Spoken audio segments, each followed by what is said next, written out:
today we're using ChatGPT to generate 3D printer G-code.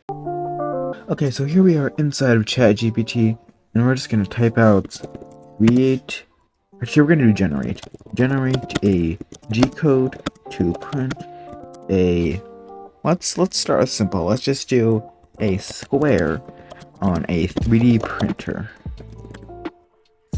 Well, that's fun. Let's try that again. Okay, so it's working now. Let's see if this will work. Well, I'll say one thing, this is certainly not fast.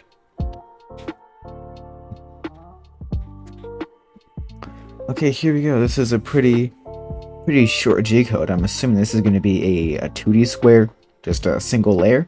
So we're going to copy the code, save it to an SD card, and then I go print it out and see if this will work.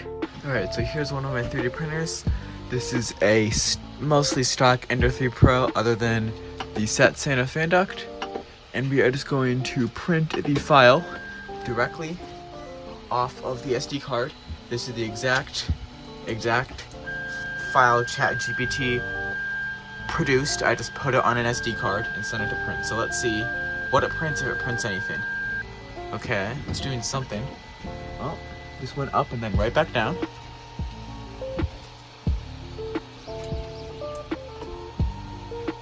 It just purged some filament. Now it's going up.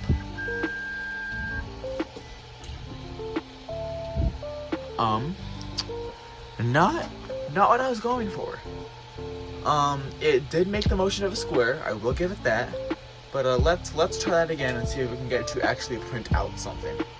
Okay, so unfortunately the rest of the footage of me putting prompts into ChatGPT got corrupted, but what I did to get it to work was give it as much information about what I was trying to do as I could, and it eventually ended up working, and so here is the prompt that ended up working.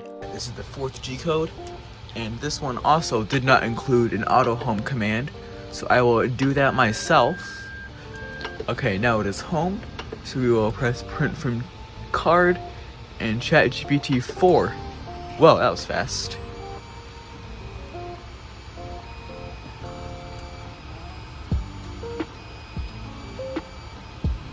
You know what? I see filament coming out.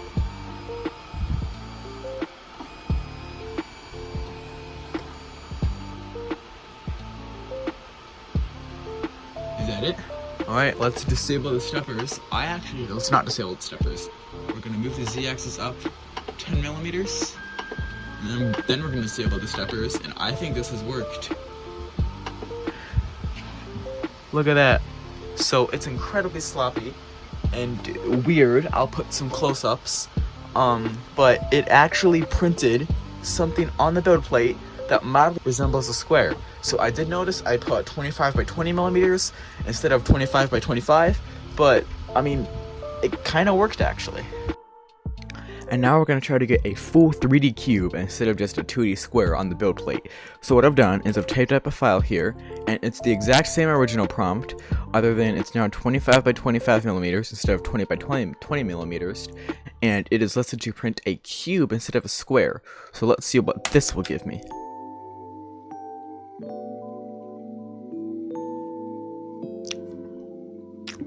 Okay, I'm immediately seeing an issue here, and we have no Z commands or extruder commands. So we're going to stop this generating, and we're going to make a new chat, and we're just going to try it again, because sometimes that can fix it.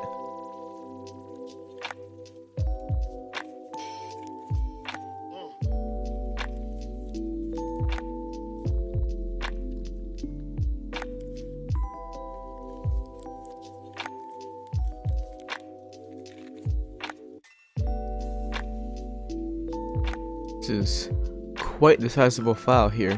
Oh, it is stopped randomly. So what we're going to do is we're just going to copy and paste this. Okay, so what I've done is on my desktop here, I have a G-code file, and what we're going to do is going to go to right click and then open with, and we're going to choose text edit, which is just a basic word processing application. And as you can see, here is our G-code. So hopefully this will actually print a fairly decent looking cube. Alright, so I've got the Ender 3 Pro back out, And you may have noticed I'm actually using orange filament now instead of the black, so you can actually see it. So we're going to print our cube file and see if this actually is a cube shape. And it's extruding, that's a good sign.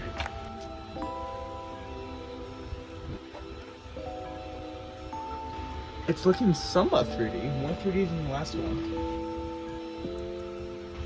It's definitely building up to an extent. There are certainly some issues, but I'll at least get the print complete, because I do have an idea of how to fix said issues. Alright, I believe this is the last layer, and you can probably already see the issues. Okay, so that was the last layer, and there are certainly some issues with this one. So you will go ahead and disable the steppers, and then pull it forward. And it might not be obvious, actually it is obvious now that I look at the screen, but it's going up way too high for each layer. So I believe it was going up, I think, a full millimeter per layer. And you can see, I'll put some close-ups so you can see this easier. On this one corner you can see where it's actually fairly solid, and then the rest is all squiggly. So we're going to try to fix it by specifying that each layer will increase by 0.2 millimeters. Okay, so that one didn't quite work correctly either, and I'm actually going to try something different. So I'm going to copy and paste the exact original code, but I'm just going to keep trying it again until we get something that might actually work. Okay, so oddly enough, it's giving me the the code boxes again, which it wasn't doing before.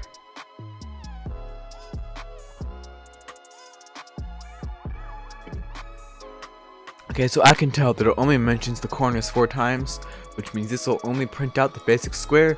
So we're gonna copy and paste this once again and see if we can get it to be better. Nope, that is not what we want. Okay, so this is just giving me the normal chat and not the code boxes. So let's see if this will work.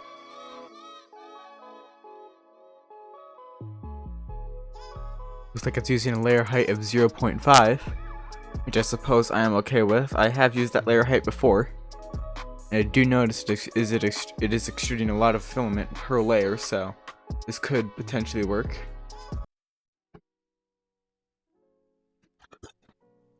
Alrighty, here we go. So this is a pretty long command as well. So we will copy and paste this onto our SD card and go and print this out as well. Alrighty, I've got high hopes for this one, so let's see if this one will work. ChatGPT Cube 3. Okay, that's a cube.